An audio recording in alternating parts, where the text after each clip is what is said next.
क्या माना जाए कि गिरफ्तारी आप देंगे? गिरफ्तारी देंगे आप? बिल्कुल बिल्कुल गिरफ्तारी देंगे। सीएम आवास तक हम तुम्हारे साथ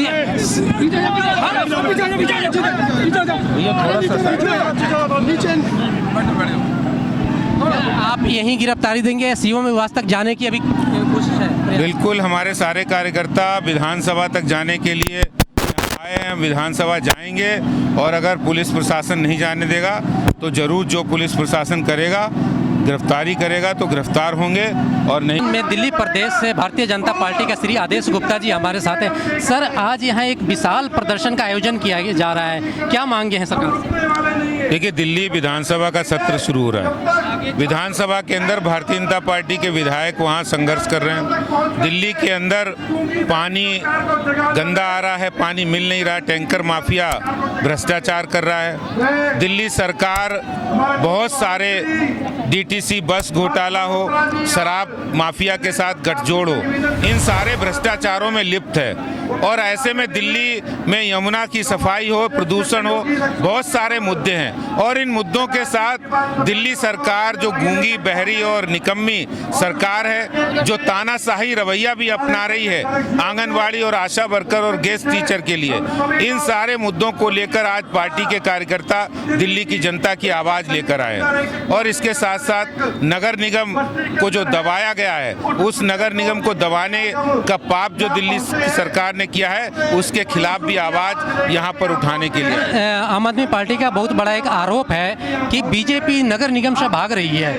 देखिए, बीजेपी निगम के सुधार के लिए काम किया है और आज हम प्रधानमंत्री जी को और उनकी सरकार को, कैबिनेट को बधाई देना चाहते हैं कि उन्होंने दिल्ली की जनता के हित में निगम को मजबूत किया है।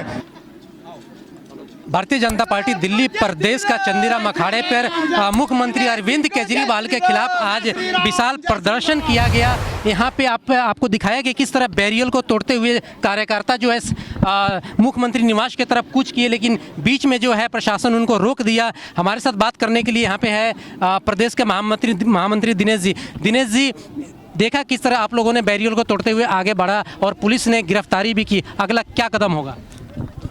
देखिए, दिल्ली सरकार यदि अपने रवैये से बाज नहीं आती है,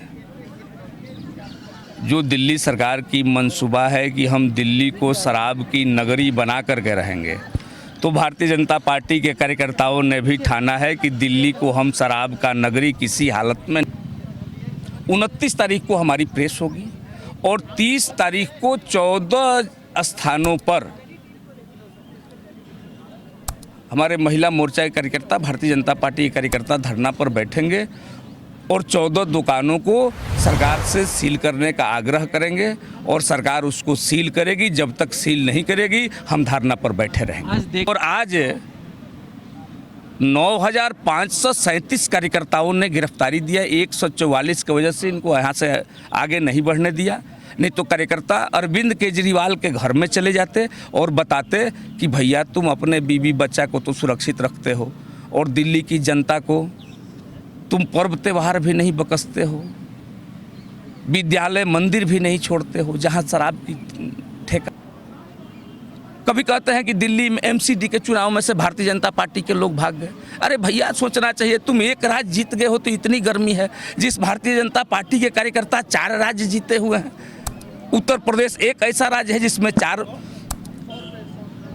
पंजाब के जैसे राज्य आ जाएंगे, तो उसके कार्यकर्ताओं में कितनी गर्मी होगी। हमारे केजरीवाल की पुरानी आदत है हमारे नेताओं पर आरोप लगाया जा करके कोर्ट में सरेंडर करके दांत चियार करके खड़ा हो गया, हमसे गलती हो गई। अरे मर्द है तो स्टैंड पर कायम रहो ना, हमको गलत कहो तो गलत साबित कर करके देखो ना। और हम तुमको गलत कह रहे हैं, तुम्हें इतनी क्षमता नहीं थी कि पंजाब के चुनाव में तुम खालिस्तान मुर्दाबाद का नारा लगा सके, और तुम बात करते हो भारतीय जनता पार्टी के कार्यकर्ता का। हमारा जन्म ही होता है भारत माता की जिंदाबाद से और भारतीय जनता पार्टी की जिंदाबाद से। हमारा छोटा कार्यकर्ता हो, बड़ा नेता हो, जहां खड़ा होता है तो सबसे पहले यही नारा लगाता है, भारत माता की जय। आपको बता दूं कि यहाँ पे विधानसभा में भारतीय जनता पार्टी के विधायक संघर्ष कर रहे हैं और यहाँ सड़कों पे जो है कार्यकर्ता संघर्ष कर रहे हैं। यहाँ पे और तमाम कार्यकर्ता यहाँ पे हैं, मौजूद है। क्या कहेंगे आप? देखिए केजरीवाल का टाइम जो है ना अब दिल्ली में भी लगभग पूरा हो चुका है। 7 साल के अंदर जो उसने बोया काटना तो उसको वही पड़ेगा। ना तो आंगनवाड़ी महिलाओं को उसने आज तक सुरक्षा की दृष्टि से डेली वेजेस जो उसने चालू करा है, नौकरियां जो उसने दी थी उसके अंदर कहा 17,000 तनख्वाह है, उनको 7,000 5,000 रुपये रोका हुआ है। आशा वर्करों को रोका हुआ है, बेचारी घर घर जाकर कोरोना काल में काम कर रही हैं, लेकिन ऐसे हार्ड वर्करों को भी वो तनख्वाह नहीं दे पा रहा है सही तरीके से। उन्हों के साथ भी जो है दुर्व्यवहार कर रहा है। अभी तो एक नया नोटिस निकाल दिया है कि उनको सस्पेंड कर दिया गया है, बोले टर्मिनेट कर दिया गया है। ऐसा नहीं चलेगा। दिल्ली की जनता अब जाग चुकी है, समझ चुकी है कि ये शराब के अंदर हमारे बच्चों को डुबोना चाहता है। ये ना कोई स्कूल बनाएगा, ना बच्चों को पढ़ाने देना चाहता है। ये तो सिर्फ नोटंकी पोस्टरों के माध्यम से कर आगे आना चाहता है। सिर्फ उसकी एक ही नीति है।